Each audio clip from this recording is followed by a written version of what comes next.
What a lovely walk through the neighborhood. I'm now here at a local middle school and I'm going to work out on the track today.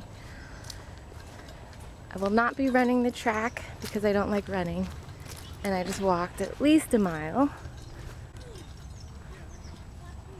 New Year's Day, all the gyms are closed, so we out here. Tone and Sculpt just relaunched today with the new version of the app, and I'm doing a home workout outside, but it doesn't involve any equipment, so that's what I need today, and I am doing the beginner's workout. So let's go ahead and get to it.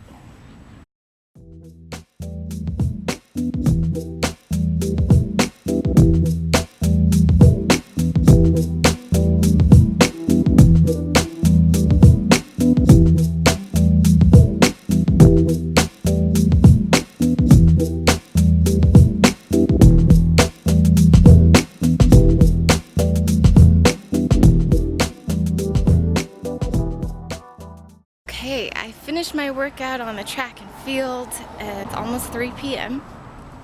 but I was up until 3 a.m. celebrating the new year last night, so I think I'm ready. I have worked out all the cheese I ate last night, and I'm gonna have some breakfast at 3 p.m.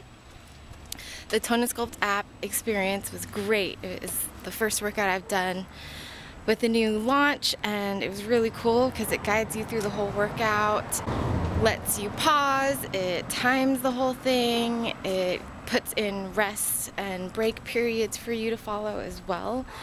And it starts with a warm-up. You do like 3 rounds. I did 3 rounds of a full body workout, and then there's a finisher at the end. And you can opt out of any of the exercises if you want to. The app is also keeping track of every single workout that we're doing now, which is really cool because sometimes I do want to look back and see exactly what my progresses look like and how many reps I used to be able to do of certain exercises. So good job, Tone and Sculpt. Hey, it's 3:30 in the afternoon and I'm cooking breakfast. I'm doing MCT oil and some green tea while my eggs cook. This is balsamic fried eggs. There's some arugula at the bottom that I stir fry a little bit and then add the eggs and a drizzle of balsamic vinegar. And this recipe is on my website in the recipes section if you want to check that out. I did have some sugar last night. I had those almonds that are caramelized and covered in sesame seeds. I had a few sips of champagne, possibly other things that were not low carb. So I'm going to test my ketones and see where I'm at. Hopefully I will hit the number 1, if not higher.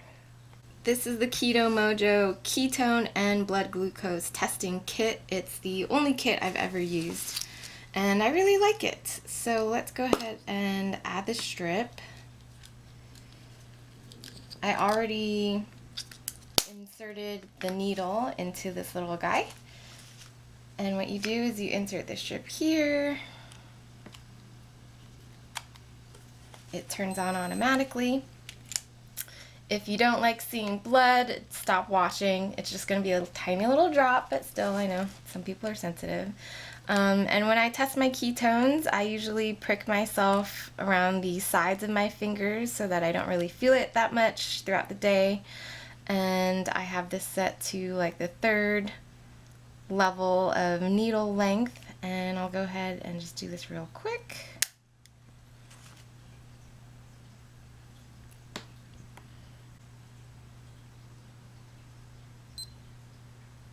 And then you'll see the meter starts counting down, and then you'll get your result.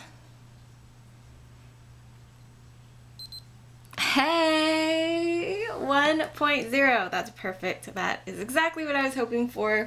Nutritional ketosis for sure. I think 1.5 is optimal, but I'm pretty happy with that considering I had some yummy snackage last night. First meal of the day, 3:40 p.m. January 1st, 2020. Here's my balsamic fried eggs with arugula. I have some avocado, pepper, some salsa from Trader Joe's, and sour cream. And then I've got some green tea with a little bit of MCT oil. added to it, and this is what I eat for breakfast almost every single day. It's yummy, it's fresh, it's light, and I clearly have my fats in here.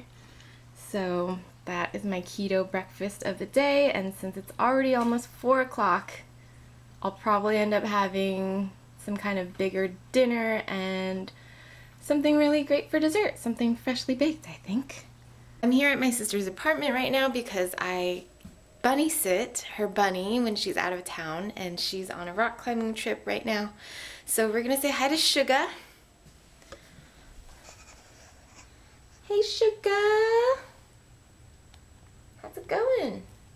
I figure while Sugar's enjoying the pellets, I'll go ahead and talk to you guys about my ketone levels. As you saw, I read a 1.0.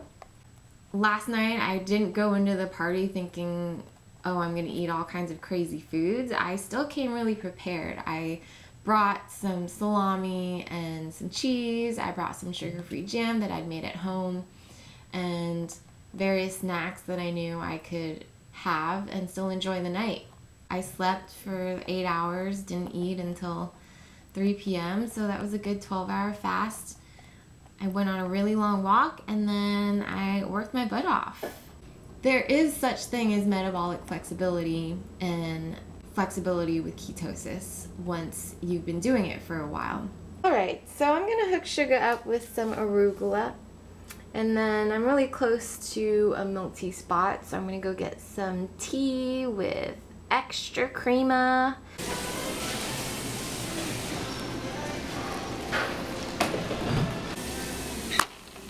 And extra ice, jasmine green milk tea with 0 sugar and extra crema. I'm gonna go to the grocery store and pick up some sesame seeds. I'm at Pacific East Mall, or the Asian Mall, in case you didn't know or couldn't tell. I'm Asian.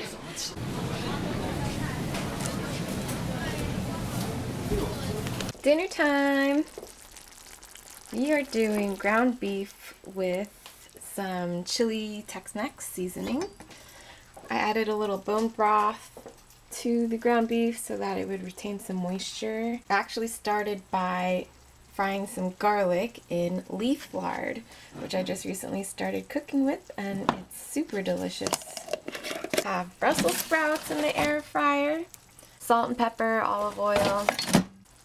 I added some dry garlic, straight up from Gilroy, all while watching Austin Powers. Dinner is ready. I ended up adding some tofu, a little bit of arugula, and some sliced tomatoes to the ground beef. It turned into a really nice looking chili flavored, yummy meat situation. And then we have avocado, sour cream, and the Brussels sprouts on the side. And I topped all of that with a little cilantro and lemon juice. I'm pretty excited. Time for dessert. I'm doing chocolate chip cookies from Wholesome Yum. And this recipe is really interesting because there's no leavener in it. There's no baking soda, no baking powder. We have blackstrap molasses here, just 1 teaspoon of that, and an egg, vanilla. So yeah, I already creamed together some butter and the sugar substitutes. So I'm going to go ahead and add the liquids to that, and then add the and chocolate chips.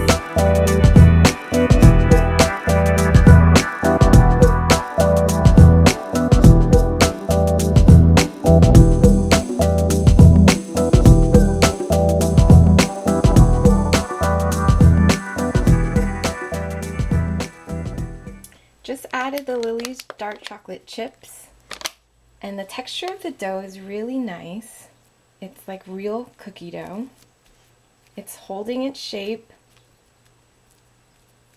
and it looks really, really yummy, and it smells like normal cookie dough, so I'm very excited.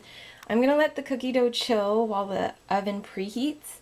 I did half of the recipe as normal chocolate chip, and then I'm adding chopped hazelnuts to the other half of the cookie dough.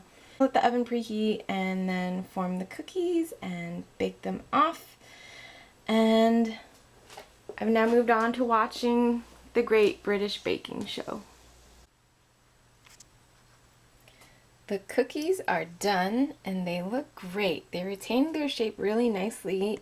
I didn't chill the dough for that long, so I'm really pleasantly surprised at how they turned out. I baked them for exactly 12 minutes, just like the recipe says. And we have our hazelnut chocolate chip and regular chocolate chip. I also sprinkled these with a little bit of sea salt. There's no salt in the recipe itself, so if you prefer to have salt inside the cookie, I recommend you add that to the dough. I'm gonna have some chamomile tea to enjoy with my cookies tonight. Let's go ahead and try it.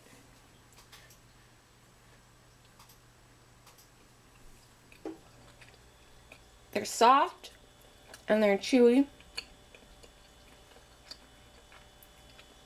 Pretty yummy. I probably could have baked these a little bit longer, but as they cool down, they will harden and crisp up just a little bit more. Overall, they're super yummy, and I got my chocolate chip cookie fix. So thank you so much for spending New Year's Day with me. Happy New Year. Good night.